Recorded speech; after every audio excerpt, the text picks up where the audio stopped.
Alright, guys, I can't believe that I'm saying this, but I think it's time to talk about Dark Dimension 8, the results, the teams, and which characters and teams you should be building for your Dark Dimension 8 run. So it's less than 24 hours after the release of Dark Dimension, and there's almost 80 players who have finished their first run so far, and I think it might be even more in the couple of hours that we have left of the first day. So 78 players so far. If you didn't know, you can actually see which teams people have been using on these nodes, and they have been ranked in damage order.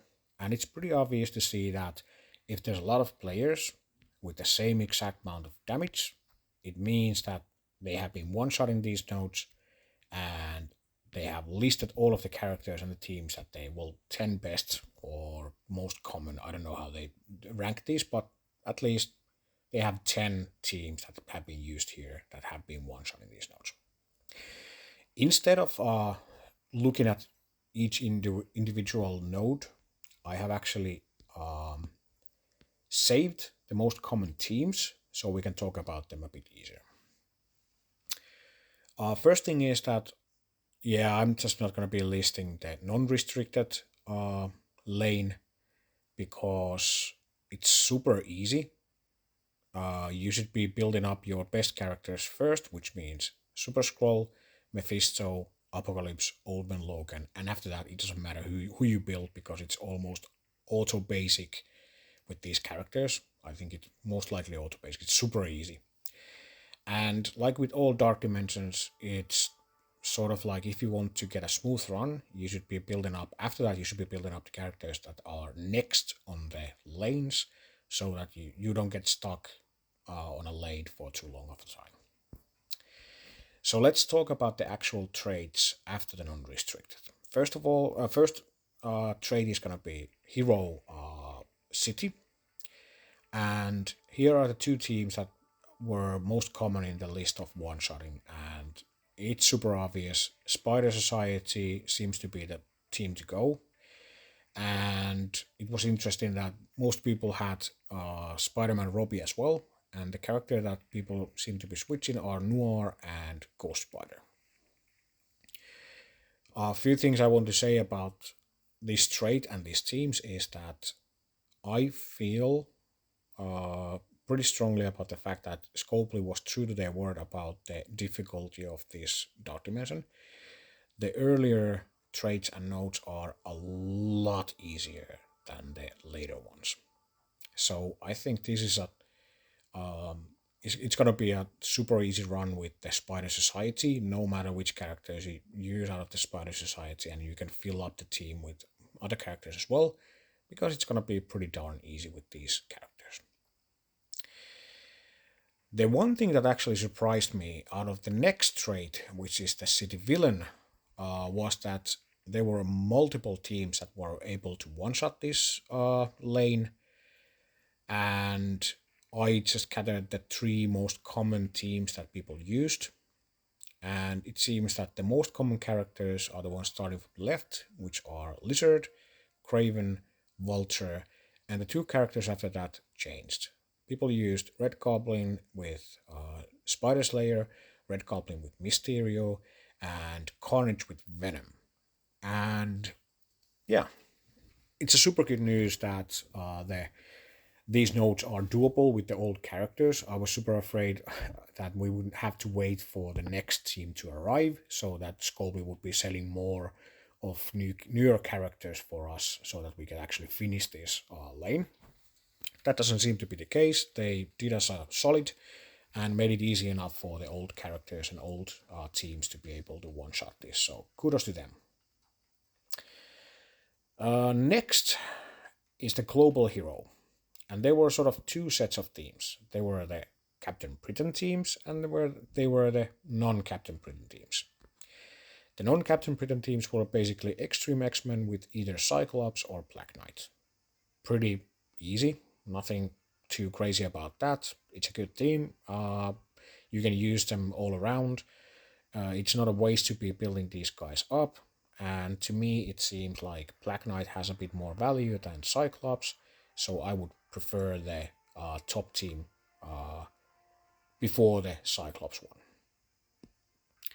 The other team was Captain Britain team, and since I don't have Captain Britain, I only have the four characters that people used besides Captain Britain, which are the Illuminati characters that you can use here, which are Shuri Black Panther and Hank Pym Ant-Man. And the two characters after that are sort of obvious as well, so Black Knight and Nightcrawler.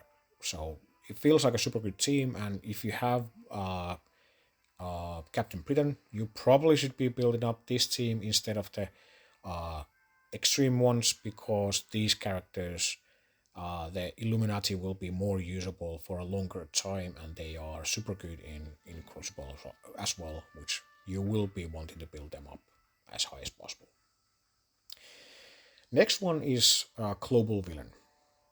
Apocalypse is the obvious first pick. Nothing, nothing to explain there. He's just the best character in this lane. After that, it seemed to be two sets of teams. They were Cabal and they were Orkis. The one thing that surprised me was that people using Cabal opted to use Scientist Supreme as the fifth character in that team. I'm all about it. I love Scientist Supreme. As you see, I built her up quite a bit, but I was surprised that people are using this instead of something else. Because I've been trying Scientist Supreme in Dark Dimension 8, and it seems like she's a bit of a liability. She has some good value in there, but you can easily screw up your run with Scientist Supreme giving you debuffs and screwing things up. But to me, it feels like maybe even the Global Villain is a bit easier than Dark Dimension 7. So maybe that's the reason why people have been using and can use Scientist Supreme instead of something else in this lane. The one team besides these two teams that I noticed was the top team, but replacing Scientist Supreme with Ares. Ares, I don't know how to pronounce that. The newest God of War character. And that was pretty interesting. Feels like Ares is a good character, but since there was only one of those teams listed in the top 10, I'm sort of like hesitant to be suggesting using him, because there's not a lot of teams, not a lot of data about it, if you understand what I mean. And on to the last lane, which is the Cosmic Legendary. And on this lane, there was only one team that has been able to one-shot the last node of the lane, the last node of Dark Dimension 8. And to me, that's obviously the most important one, because it's the hardest node by far in the whole Dark Dimension. So we should give extra credit to the one team that can actually handle that node. And the team had all the three power characters: Mephisto, Skrull, Old Man Logan, and then they had Thanos Endgame and Val. That's good news, because Val is an older character, and most people have them built up. So that's good news for us. The one thing that I want to say about this team and the bottom team as well is the fact that most likely the players are using Thanos and one-shotting the node had Thanos built up to 7 red stars. So if you're a sort of a Dolphin or free-to-play player like me, you might not get as good of a result, because Thanos was a lot bigger than mine was on the people who were actually doing well on this node. And the bottom team is actually the one team that did pretty well and was close to one-shotting, at least on the damage, which is the only data that we have. It was super close to being one-shotting, and it uses Gladiator instead of Val. To me, it seems that this is the better team to be building, because if you're not caring if you one shot it or do it in 5 days, then that bottom team is definitely one team that you want to build. Val is not a bad character, but has definitely dropped in value outside Dark Dimension 8. And Gladiator is the one character that you truly want to be building up, because arena is super important, and he's such a character that needs to be as you're going to do a lot better when your Gladiator is built. So the bottom team is the one that I most likely will be building just because of that fact. But the one team that has been able to one shot is the upper team out of these two. So what should you take about this and out of this, and how you should be building your teams for Dark Dimension 8? Well, um, one thing to notice that out of all of those teams that we went through, it was super easy to find out that they were there were a lot more brawlers than any other trait, and controllers were the ones that were super rare in these teams. So to me, it felt that blasters, protectors, and support, they were pretty evenly represented in those teams. So to me, if you want to be mindful of your resources, you should be checking those teams and trying to find ways to replace your brawlers with controllers. I actually made my own suggestion of a set of teams, and this is perfectly balanced as all things should be. Uh, so 5 5 5 5 5, and I think these teams will be doing fine, but you have to notice that this build is made for people who are most likely spending on characters, and there's like big time Spider-Man, which most people don't have built pretty big, so you have to take that into account. So for the city hero lane, we are using big time Spider-Man, and we are using big time Spider-Man because he's a controller. We want controllers and we want less brawlers, so we are taking the Spider Society team and switching Pavitr with Big Time Spider-Man. So if you have your Big Time Spider-Man build and you're using him regularly, I think you can get out some value outside Dark Dimension 8 from him. And I feel like this is like the most resource management thoughtful of a set of teams. So this is just about that. And I'm more inclined to be using suboptimal teams in the first few lanes, because it seems that they are a lot easier than the later lanes. So this is the reason why I can switch Pavitr with Big Time Spider-Man, and I feel like this team is going to do super well anyways. Then in the city villains, here we have a bit more changes, and the reason is that we have two characters that can actually are controllers, which we desperately need to balance things out. So I want to use Mysterio, I want to use Venom, I want to switch at least one of the brawlers away, and I feel like uh, Vulture is better than Craven.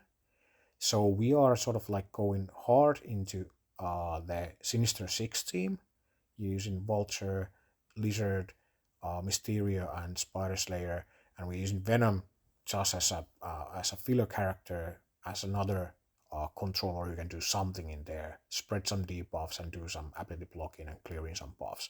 Not a bad character, definitely not as good of a team as the teams that we saw earlier, but I feel like this team will be doing well. If not one-shotting, it's close to one-shotting the notes if you have these characters built. And again, we are managing our resources to the maximum. So this is a team I want to build for that reason only. Then on to Global Hero. Yeah, not going to be switching anything in here. We're using the Black Knight version of the Extreme team. If you have the Captain Britain, you can definitely use that team instead, but then you might have to switch things around a bit to make the balanced resources possible. For non-legendary global villain, I'm using the Orkis characters. So again, like I said, this is probably for those people who are buying character offers. So Orkis is a newest team. It's a raid team that you want to be building up, and it seems that after the reworks, they might be usable. Not maybe in a Spider Society sort of a way, but still like have a lot of use outside of raids and Dark Dimension as well. And yeah, LDS is a brawler, so instead of LDS, we are using Omega Sentinel once she actually is released. I think this is going to be doing well, most likely able to one-shot the nodes easy because they have a lot of the same elements. It's only in LDS which we are switching to Omega Sentinel, so I feel like it's doable. But we still have to wait for Omega Sentinel, so that's a bummer. And we can use the best possible team on Legendary Cosmic. And this is for the balance reasons. So I would want to use Gladiator instead of Val, but that would give us one less Brawler and one more Protector, which would offset the balance. And this is the perfect balanced team. So yeah, that's what I have planned for as a resource management sort of a way on what you should be building. But you can easily use these teams that I showed you and build your own set of teams. And of course, everyone has their resources, individual resources. You might have more brawlers mats already. If you were wise, you might have noticed even before they released Dark Dimension that it's most likely that brawlers are going to be heavily invested on. So you might have more brawlers, so you can easily switch characters like Big Time Spider-Man into Pavitru or maybe Venom into Craven to make it a bit better teams and bit better characters, but at the same time, do as you wish.